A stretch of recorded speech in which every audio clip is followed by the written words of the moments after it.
کیا آپ جانتے ہیں کہ کائنات آپ کے باہر نہیں، ارد گرد نہیں، بلکہ آپ کے اندر بھی موجود ہے؟ یہ کائنات بہت سے پیچیدہ اور خوبصورت رازوں سے بھری پڑی ہے، جنہیں ہم نے ابھی تک دریافت نہیں کیا، کبھی ان کے بارے میں مشاہدہ نہیں کیا۔ لیکن کیا ہوگا اگر سب سے زیادہ متاثر کن چیز باہر نہیں بلکہ آپ کے اندر ہو؟ آپ ایک کھربوں خلیوں کا مجموعہ ہیں۔ صرف آپ کے دماغ کے اندر نیورل کنیکشنز اتنے ہیں، اتنے زیادہ ہیں جتنے کہ کہکشاں ستارے، اور شاید اس سے بھی زیادہ۔ وہ خیالات جو آپ سوچتے ہیں، وہ احساسات جو آپ محسوس کرتے ہیں، یا وہ خواب جو آپ دیکھتے ہیں، یہ سب اس ناقابل یقین اور پیچیدہ حیاتیاتی مشین کا نتیجہ ہے۔ اتنی بڑی کائنات میں خود کو چھوٹا محسوس کرنا آسان ہے۔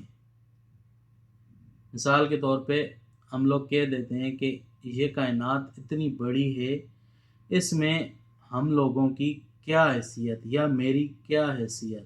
لیکن یہاں پہ آپ ایک بات یاد رکھیں کہ آپ چاہے جتنے چھوٹے ہیں، جو بھی ہے، آپ اس کائنات کا ایک حصہ ہیں۔ کوئی بھی چیز جب بنتی ہے وہ بہت سی چیزوں کا مجموعہ ہوتی ہے، اگر اس میں ایک چیز بھی کم ہو تو وہ مکمل نہیں ہوتی۔ اسی طرح آپ بھی کائنات کا ایک حصہ ہیں۔ سائنٹیفکلی ایک بات کہی جاتی ہے کہ آپ ستاروں کی گرد سے بنے ہیں، اور وہی قوتیں جو کہ کہکشاؤں کو تراش رہی ہیں، آپ کے اندر بھی وہی قوتیں، وہی طاقتیں کام کر رہی ہیں۔ کائنات صرف باہر نہیں ہے،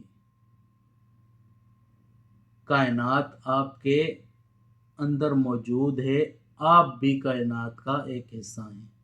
لہذا جب آپ تحریک کی تلاش میں ہوں تو یاد رکھیں کہ یہ وہی سب کچھ ہے جو آپ کے اندر ہے۔ آپ کی صلاحیت اتنی ہی لامحدود ہے جتنی کہ کائنات خود۔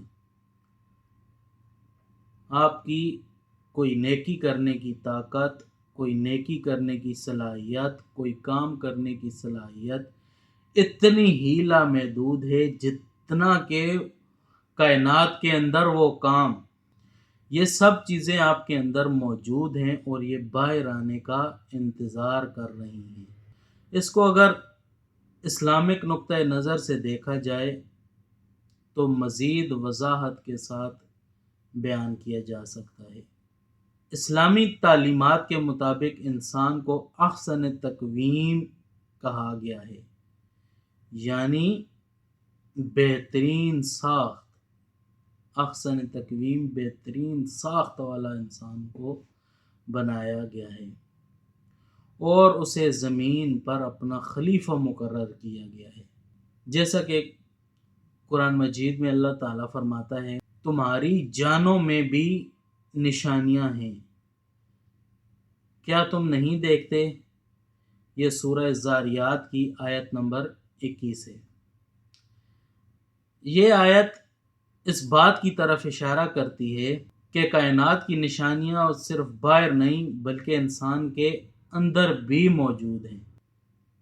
ہماری عقل، دل اور ضمیر وہ صلاحیتیں ہی ہیں جو ہمیں دنیا اور اس کے خالق کو سمجھنے میں مدد دیتی ہیں۔ اس کو جب ہم لوگ اسلامی نقطۂ نظر سے سمجھتے ہیں تو ہمیں یہ بات وضاحت سے پتہ چلتی ہے کہ انسان کوئی حادثاتی تخلیق نہیں ہے، آپ کا وجود بے مقصد نہیں ہے، بلکہ ایک عظیم الشان منصوبے کا حصہ ہے۔ آپ کو ایک خاص مقصد کے لیے بنایا گیا ہے اور آپ کے اندر وہ تمام صلاحیتیں رکھی گئی ہیں جو اس مقصد کو پورا کرنے کے لیے ضروری ہیں۔ جس طرح ہم باہر کی کائنات کا مشاہدہ کرتے ہیں، اسی طرح ہمیں اپنے اندر کی بھی فکر کرنی چاہیے، اپنے اندر بھی غور و فکر کرنی چاہیے۔ اپنی روح، اپنے خیالات اور اپنے احساسات کو سمجھنا بھی اللہ کی نشانیوں کو سمجھنے کا ایک طریقہ ہے۔ آپ کا مقام اعلیٰ ہے۔ کیوں؟ کیونکہ آپ کو علم اور شعور دیا گیا ہے تاکہ آپ اس دنیا میں بہتری لائیں، آپ میں نیکی کرنے کی، کچھ چیز ایجاد کرنے کی، نئی راہیں کھولنے کی لامحدود صلاحیتیں موجود ہیں۔ لہذا جب بھی آپ خود کو چھوٹا، بے حوصلہ محسوس کریں تو یاد رکھیں کہ آپ اللہ کی سب سے بہترین تخلیق ہیں اور آپ کے اندر کائنات کو بدلنے کی صلاحیت موجود ہے۔